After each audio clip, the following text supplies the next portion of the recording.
The moment I heard Jack's voice, filled with contempt, my heart sank. I was standing at the bottom of the stairs in our two-story house, a place that once felt like a haven of love. Now, it was a stage for my humiliation. "Yeah, Mom, Amy is really getting on my nerves." Jack's voice drifted down the stairs, tinged with annoyance. "She thinks she's the boss just because she's the main breadwinner now. It's laughable." I clutched the banister, my knuckles whitening. This wasn't the first time I felt dismissed by Jack, but hearing him belittle me to his mother, Maria, was a new low. "I know, right? She's so full of herself lately." Maria's voice crackled through the phone speaker. "You should show her she's not irreplaceable. Maybe meet someone younger, more fun." A cold laugh escaped Jack. "That might just teach her a lesson. Amy's so smitten with me she wouldn't dare leave, no matter what." Their words cut through me like shards of glass. 6 years of marriage reduced to this mockery. I was Amy, a 31-year-old marketing executive, shouldering most of our expenses since Jack quit his job. And here he was, plotting betrayal with the same nonchalance as discussing the weather. I stepped back, retreating into the shadows, my mind racing. The loving, attentive man I married had turned into a callous stranger. But I refused to be his doormat. A fiery resolve ignited within me. I wouldn't just walk away defeated. I would make Jack regret every scornful word he had uttered. For years, I had ignored the subtle jabs, the gradual distancing, and the financial leeching. But no more. As I stood there, a plan began to take shape in my mind, a plan to reclaim my life and my dignity. I waited until Jack ended the call and came downstairs, his face changing into a mask of faint affection as he saw me. "Hey, honey," he said, planting a hollow kiss on my cheek. "How was your day?" His casual demeanor was a slap in the face. "It was fine, Jack," I replied, my voice steady despite the storm raging inside. "I just need to rest. It's been a long day." He shrugged, oblivious to the seismic shift happening right in front of him. "Sure. I'll be watching the game. Don't wait up," Jack said as he lounged on the sofa with the remote in hand. I retreated to our bedroom, but I wasn't there to cry or lament. I was planning my escape, my revenge. Jack had underestimated me for the last time. I picked up my phone and began to make a list of everything I needed to do to untangle my life from his. I would start tomorrow, no more being the oblivious, accommodating wife. It was time for Amy to take center stage in her own story. The days that followed were a masterclass in deception. I kept up appearances, playing the role of the dutiful wife while plotting my departure. Jack, wrapped up in his arrogance, noticed nothing. One evening, as we sat across from each other at dinner, the silence was suffocating. He was scrolling through his phone, chuckling occasionally. I pushed my food around my plate, my mind elsewhere. "Jack, remember when we used to talk during dinner?" I asked, a hint of nostalgia in my voice. He glanced up, eyes narrow. "What's there to talk about? It's not like you're interested in my day." His dismissive tone stung, but I didn't let it show. "I am interested, Jack. I always have been." He scoffed. "Right, just like you're interested in my career choices." I clenched my fists under the table. "I supported your decision to quit your job, Jack. I just didn't expect to become the only one working." Jack laughed, a cold, harsh sound. "Oh, come on, Amy. You love being the martyr, don't you? The hard-working wife supporting her lazy husband." The accusation was ridiculous, yet it revealed his twisted perception of our marriage. "I never saw it that way, Jack, but I can't deny feeling alone in this relationship." His expression hardened. "Maybe you should find someone who can give you what you need. I'm clearly not enough." The words were a slap in the face, but they fueled my resolve. I was done being the victim in this twisted game. As the days passed, I began moving my personal belongings out of the house, little by little. I opened a separate bank account, redirecting my salary there. Every step was calculated and discreet. One night, as I lay in bed next to Jack, his snoring a constant reminder of our fractured union, I whispered to myself, "Not for much longer." I rose early the next day, my heart heavy but determined. As I was leaving for work, Jack called out from the kitchen, his tone unusually soft. "Amy, wait. Are we okay?" I paused at the door, my back to him. "We're fine, Jack. Just the usual stress." The lie tasted bitter on my tongue, but it was necessary. I couldn't let him know what I was planning, not when I was so close to breaking free. That day at work, I made the final arrangements. I contacted a realtor and asked about a small apartment in a quiet part of town, a fresh start, a clean slate. I came home that evening to find Jack sprawled on the sofa with a beer in hand. "You're late," he remarked, his tone accusatory. I shrugged off my coat, keeping my face neutral. "Work was hectic, you know how it is." He snorted. "Yeah, right, busy being the big shot at the office." I ignored the jab and headed to the kitchen to prepare dinner. The mundane task was a welcome distraction from the turmoil within. As I chopped vegetables, my mind wandered to the life awaiting me, a life free from Jack's scorn and selfishness, where I was no longer invisible or insignificant. I served dinner, and we ate in silence. With each bite, I savored the fleeting moments of this facade. Soon it would crumble, and I would emerge from the rubble stronger and liberated. After dinner, as Jack lounged in front of the TV, I retreated to our bedroom. I lay on the bed, staring at the ceiling. The room, once filled with laughter and love, now felt like a prison, but not for much longer. My plan was in motion, and there was no turning back. The next chapter of my life was about to begin, and I was ready. The days turned into weeks, each passing moment bringing me closer to my freedom. My facade as the complacent wife was flawless, even as my plans to leave Jack grew more concrete. He, wrapped in his bubble of arrogance, suspected nothing. One Friday evening, I arrived home later than usual, exhausted from a demanding day at work. Jack was in the living room, absorbed in a video game, a stark contrast to my own weary state. "Jack, we need to talk," I said, my voice steady despite the fatigue. He paused his game, looking up with feigned concern. "What's up, Amy?" I took a deep breath, ready to confront him about the financial strain he had put on our marriage. "I saw the credit card statement today. There's a charge of over $10,000, Jack.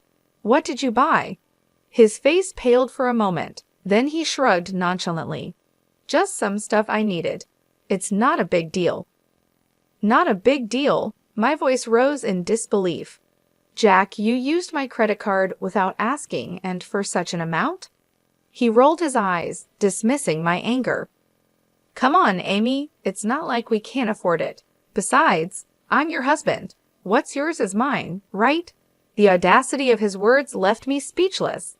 This wasn't just disrespect, it was outright theft. My patience, already hanging by a thread, snapped. "This is unacceptable, Jack," I exclaimed, my voice echoing through the room. "You can't just use my money without my consent. This is financial abuse." Jack stood up, his demeanor shifting from dismissive to aggressive. "Oh, so now I'm an abuser? Great. I can't even buy a few things without getting lectured. You're so controlling, Amy." His attempt to turn the tables on me was pathetic. Controlling? I'm trying to have a responsible conversation about our finances, which you seem to have no respect for. He scoffed, crossing his arms. "You know what, Amy? I don't need this. I'm going out." With that, he grabbed his jacket and stormed out, leaving me alone in the midst of our shattered illusion of a happy marriage. I sank onto the couch, my mind racing. This confrontation was the last straw. Jack's complete disregard for our financial stability, combined with his entitlement and lack of remorse, solidified my decision to leave. But it wasn't enough to just walk away. Jack needed to learn a lesson and understand the consequences of his actions. My plan for revenge began to take a more defined shape. Over the next few days, I acted as if nothing had happened while internally, I was a whirlwind of activity. I documented all instances of Jack's financial irresponsibility, gathering evidence for the impending legal battle. Meanwhile, Jack continued his carefree routines, oblivious to the storm brewing. He returned to his lazy habits, occasionally throwing a snide comment my way. But I was no longer the Amy who took his insults lying down. With each passing day, my resolve grew stronger. I was ready to reclaim my life and teach Jack a lesson he would never forget. Weeks slipped by, and the facade of our marriage continued a thin veil over the growing chasm between Jack and me.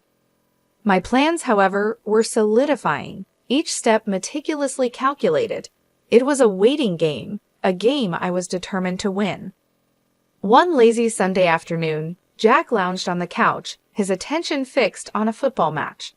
I approached him with faint casualness, a rehearsed question on my lips. "Jack, have you thought about looking for a job? It might help with our finances," I suggested, keeping my tone light. He barely glanced away from the TV. "Why bother? You're earning enough for both of us. Besides, I enjoy my free time." His dismissive response stung, but it was no surprise. "Sure, but it's not just about money. It's about contributing, being a team." I pressed on, hoping to gauge his reaction. Jack snorted, his eyes still on the screen. "Team, Amy? Let's not kid ourselves. You like being in charge, and I like things as they are. Why change a winning formula?" His words were a bitter reminder of how little he respected our partnership. I hid my frustration, nodding as if I agreed. "You're right, Jack. Why change anything?" As he immersed himself back into the game, I turned away, hiding the cold resolve in my eyes. It was clear now Jack would never change, never be the partner I needed. The following days were a blur of silent preparations. I met with a lawyer in secret, discussing the possibilities of divorce and financial separation.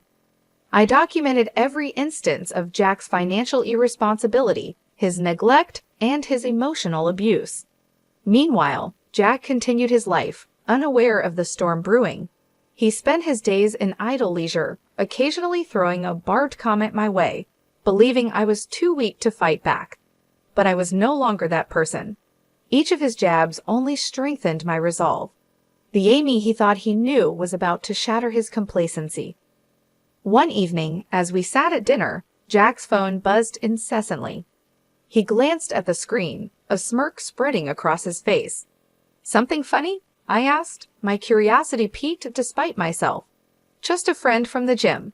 We're planning a night out this weekend," he replied, his tone dismissive. I nodded, feigning indifference. "Sounds fun. Enjoy yourself." Little did he know, that weekend would be my chance. While he was out living his carefree life, I would execute my plan. The day arrived, and I watched as Jack left, dressed up and full of anticipation for his night out. As soon as the door closed behind him, I sprang into action. I had already packed my essentials, things he wouldn't notice were missing. I called the movers I had secretly hired, confirming the time for the next day. My new apartment was ready, a sanctuary from the life I was about to leave behind. That night, I lay in our bed for the last time, my mind racing with the events to come. I felt a mix of fear, excitement, and relief. This was the beginning of my new life, a life free from Jack's shadow. Tomorrow, I would confront him with my decision. But tonight, I savored the last moments of this chapter, ready for the dawn of a new beginning. I enjoyed the quiet before the storm, the last moments of an old life about to be left behind. The morning was bright and clear, a stark contrast to the turmoil inside me. Today was the day I would finally break free from Jack's manipulative grasp. My heart pounded with a mix of dread and determination as I prepared for the confrontation. Jack stumbled in late that morning, reeking of alcohol and arrogance. He flopped onto the sofa without a greeting. I steeled myself and walked into the living room. "Jack, we need to talk," I said firmly, my voice cutting through the silence. He squinted at me, clearly hungover. "What now, Amy? Can it wait? I'm exhausted." "No, it can't wait," I replied, my resolve hardening. "It's about our marriage, or what's left of it." He scoffed, rubbing his temples. "What about our marriage? You're not happy with me lounging around the house." "It's more than that, Jack," I said, my voice steadied despite the storm inside. "It's about respect, partnership, and trust, all of which have been absent for too long. Jack sat up, a sneer forming on his face. Oh, here we go. The great Amy, always so perfect and judgmental. What's your point? I took a deep breath, bracing myself for the truth I was about to unleash. My point, Jack, is that I'm done. I'm leaving you. His expression shifted from disdain to disbelief. Leaving me? You're joking, right? I shook my head, a sense of liberation washing over me. No joke, Jack. I can't live like this anymore. I refuse to be treated as an afterthought, a bank account for your whims. Jack's face reddened, a mix of anger and wounded pride. You can't leave me, Amy. You think you can do better? You think you'll find someone who will put up with your controlling ways. His words were a desperate attempt to regain control, but they fell flat. It's not about finding someone else, Jack. It's about finding myself, something I lost the day I started letting you walk all over me. He stood up, towering over me, his voice laced with venom. Fine, leave. See if I care. You'll come crawling back, you'll see. I met his gaze, my own eyes unwavering. I won't be crawling back, Jack. This is goodbye. I turned and walked away, leaving Jack standing in stunned silence. My heart raced with a mix of fear, relief, and exhilaration. I was finally taking control of my life. The movers arrived, and I supervised the removal of my belongings, each item a piece of my new life. I was building a new life. Jack watched from the doorway, his face a mask of shock and resentment. As the last box was loaded into the van, I turned to face him one last time. Goodbye, Jack. I wish you all the best. His eyes burned with a mix of anger and disbelief, but he said nothing. I climbed into the van, not looking back as we drove away from the house, the life, and the man I was leaving behind. The sense of freedom was overwhelming. I was starting a new journey, one where I was the author of my own story. Jack was now a chapter of my past, a lesson learned. As the van pulled up to my new apartment, a small, modest space filled with potential, I stepped out into my new world. A world where I was no longer Amy, the neglected wife, but Amy, the woman who reclaimed her life. Settling into my new apartment felt like taking a deep breath after being submerged underwater for too long. The freedom was exhilarating, yet the looming confrontation with Jack cast a shadow over my newfound independence. Several days passed in a blur of adjustment and anticipation. Then the inevitable happened. Jack's number flashed on my phone. I steeled myself and answered. Amy, where the hell are you? You think you can just leave like that? Jack's voice was a mix of rage and disbelief.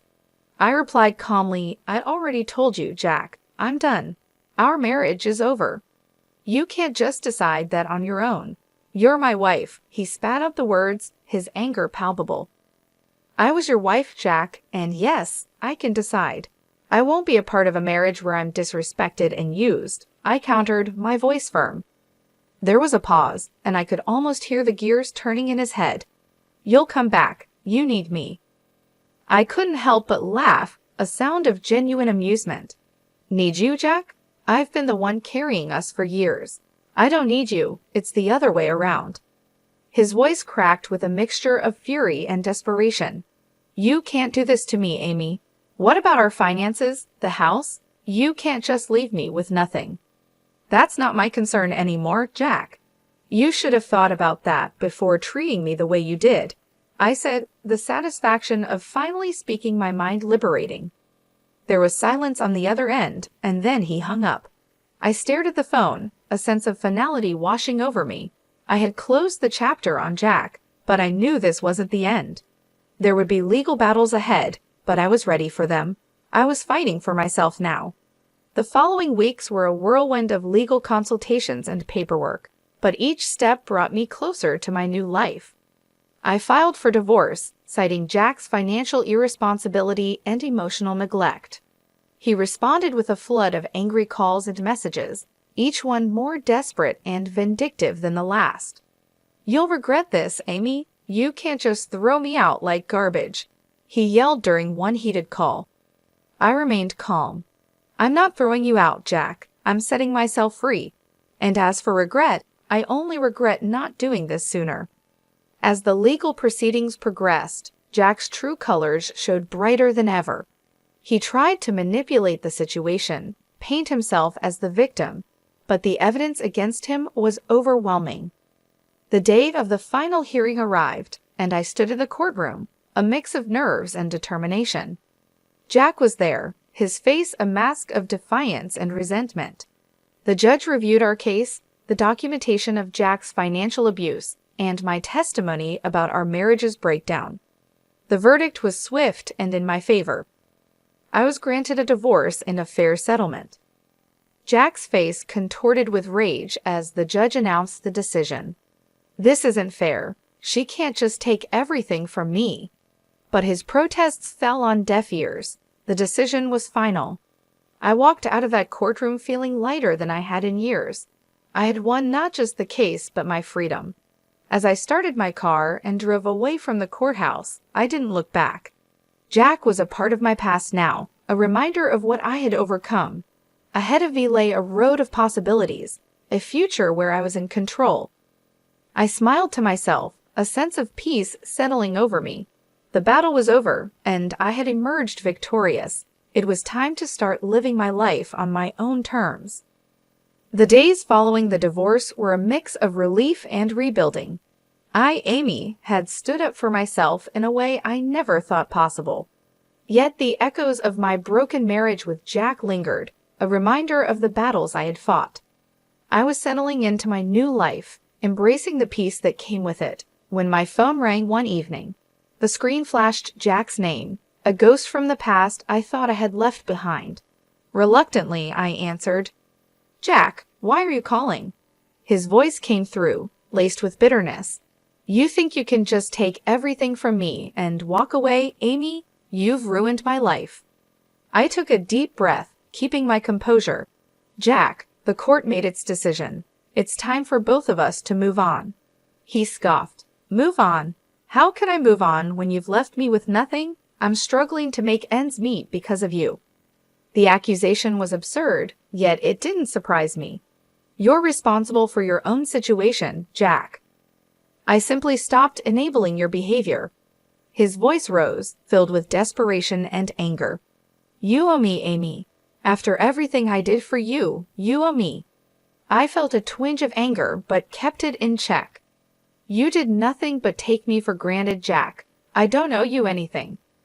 There was a pause, then his voice came through quieter but still venomous. "You'll pay for this, Amy. You haven't seen the last of me."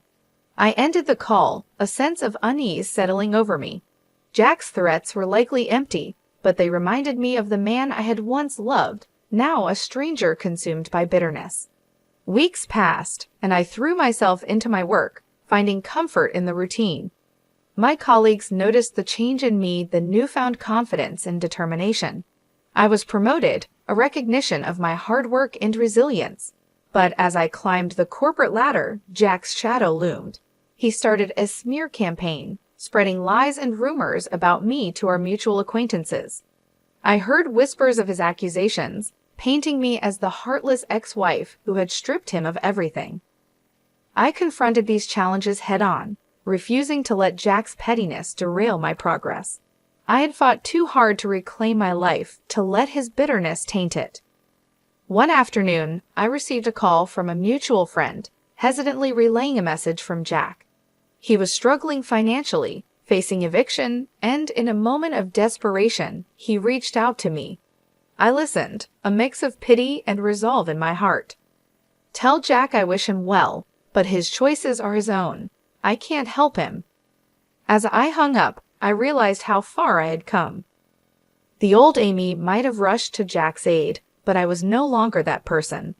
I had learned the hard way that you can't help someone who refuses to help themselves. I continued to build my life, finding joy in the little things. I reconnected with old friends, explored new hobbies, and started dating again. Life was moving forward, and I was at the helm. Jack's attempts to drag me down continued, but they no longer held power over me. I had risen from the ashes of our marriage stronger and more determined than ever.